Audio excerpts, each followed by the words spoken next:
Outraged by an essay assignment, middle school students asked if they would rather be a slave or a factory worker. 7 Action News reporter Tara Edwards talked with the family tonight, and she joins us live from Novi. Tara? Well, Carolyn, at first, the parents and the 13-year-old were outraged and stunned that a teacher would have students write such an essay.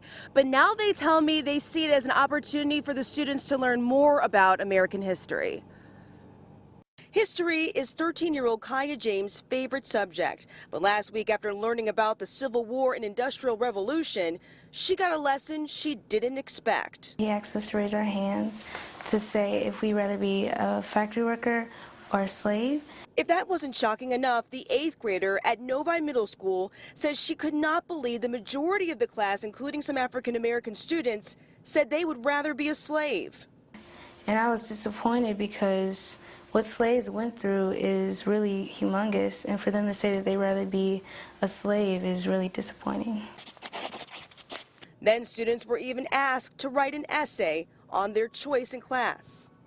I just don't think they're being taught slavery in its entirety.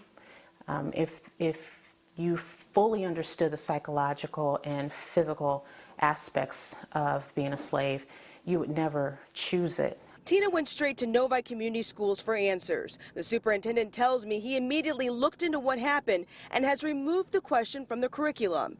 He also says he'll be meeting with teachers to discuss this. What it suggests to me is that as a district, we need to do a better job of helping our students understand the devastating impacts of slavery back in the 1800s. Feel as though you had something to do with educating someone.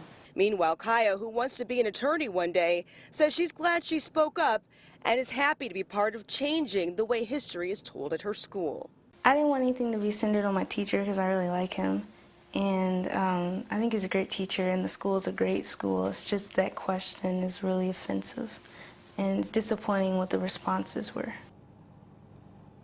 And the superintendent tells me that he did place a call to Tina. Tina tells me she plans on calling him back tomorrow and says that she would really like to take part in helping the school restructure the curriculum. Live in Novi, Tara Edwards, 7 Action News. Carolyn? Good for her. Brave little girl speaking out and then creating change. All right, thanks so much for the live report, Tara.